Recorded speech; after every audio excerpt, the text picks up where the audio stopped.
Hello myself Vipul Sharma from Sharma biophilic intelligence point. तो आज का हमारा टॉपिक है स्ट्रक्चर ऑफ स्पर्म, जिसमें आप ये देख सकते हैं स्पर्म का जो स्ट्रक्चर हमने सामने बन रखा है। स्पर्म का स्ट्रक्चर मेनली 3 पार्ट्स में डिवाइडेड होता है।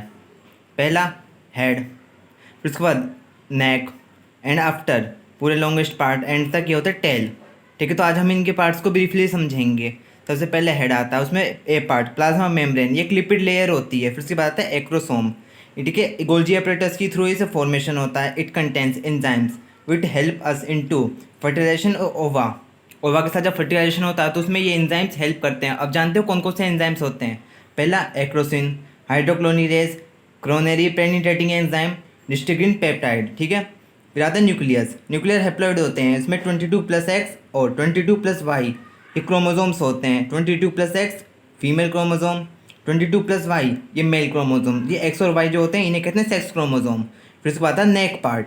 नेक पार्ट में दो सेंट्रियोल्स होते हैं, प्रोक्सिमल सेंट्रियोल और डिस्टल सेंट्रियोल। फिर इनके यूज देखते हैं। आफ्टर फर्टिलाइजेशन जो फर्स्ट क्लीवेज होता है वो प्रोक्सिमल सेंट्रियोल्स के थ्रू होता है, एंड डिस्टल सेंट्रियोल जो एक्सेल फिलामेंट होता है टेल का, इसके फॉर्मेशन में हेल्प करता है। फिर आप देखेंगे माइटोकॉन्ड्रिया। माइटोकॉन्ड्रिया होता क्या है। माइटोकॉन्ड्रिया होता है पावर हाउस होता है of the cell which utilise fructose to generate energy. Fructose का यूज़ करता है एनर्जी जनरेशन के लिए। फिर आता है टेल पार्ट, लॉन्गेस्ट पार्ट होता है स्पर्म के स्ट्रक्चर का। तो ये जो मूवमेंट करता है, जो स्नेक मूवमेंट टाइप जो आप देखते होंगे उसे कहते हैं whiplash movement. Okay, it is made by microtubule 9+2 के स्ट्रक्चर के ऊपर बेस्ड होता है। ठीक है, फिर आते हैं मेंस्ट्रुअल साइकिल। मेंस्ट्रुअल साइकिल होता क्या है, जिसे हम कॉमनली वर्ड्स में कहते हैं पीरियड्स। पीरियड्स होते क्या हैं, ये हर एक फीमेल में 28 से 29 दिन के बाद इंटरवल के आसपास होते रहते हैं। ये पर मंथ होते हैं।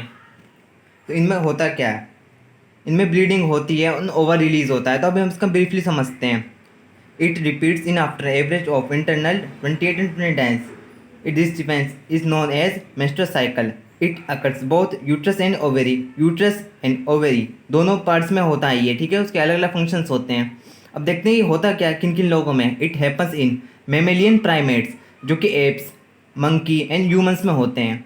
अब आते हैं मेनार्च एंड मेनोपॉज। ठीक है, मेनार्च मतलब क्या होता है, वो एज जब जाके मेंस्ट्रुअल साइकिल स्टार्ट होता है, वो प्यूबर्टी एज होती है। When menstrual cycle start at puberty as. ठीक है, एडोलसेंस भी कह सकते हैं। फिर आते हैं मेनोपॉज। ठीक है, पोज मतलब रोकना।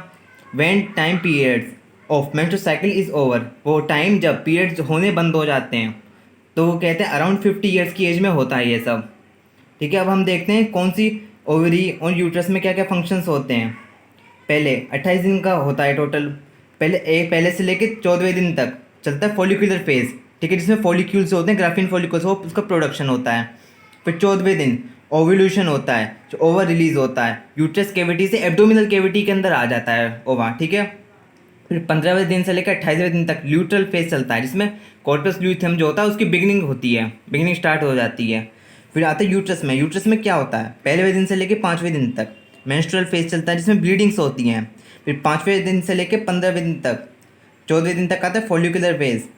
ठीक है, इसमें क्या होता है, यूट्राइन मेम्ब्रेन रहती है ना, उसकी फॉर्मेशन होती है बिगिनिंग। 14वें दिन इसमें भी ओवुलेशन होता है, यानी ओवर रिलीजेशन। फिर 15वें दिन से लेकर 28वें दिन तक सिक्रेटरी फेज, यानी सिक्रेशन होता है, एम्ब्रियोइक डेवलपमेंट्स होती हैं, जो भी इनमें से सिक्रेशन होता है, टिश्यूज़ होते हैं, ब्लड्स होते हैं, ब्लड सेल्स, उन सब का सिक्रेशन होता है विद ओवा। ठीक है, फिर उसमें होता क्या क्या है, ये जो टाइम पीरियड होता है मेंस्ट्रुअल साइकिल का, ये काफ़ी हेल्पफुल होता है प्रेगनेंसी के लिए। क्यों, क्योंकि जो फॉलिकुलर फेज जो होते हैं ड्यूरिंग, फॉलिकल्स जो होते हैं ग्राफिन फॉलिकल्स, वो काफ़ी अच्छी मात्रा में प्रोड्यूस होते हैं। वो क्या होता है, एस्ट्रोजन भी अच्छी मात्रा में हो जाता है और एलएच भी इंक्रीज हो जाता है। फिर से क्या होता है, ओवुलेशन हो जाता है, जिसका सीधा इफेक्ट पड़ता है प्रोजेस्टेरोन पे, और प्रेगनेंसी के काफ़ी ज़्यादा अच्छे चांस बढ़ जाते हैं। Thank you so much.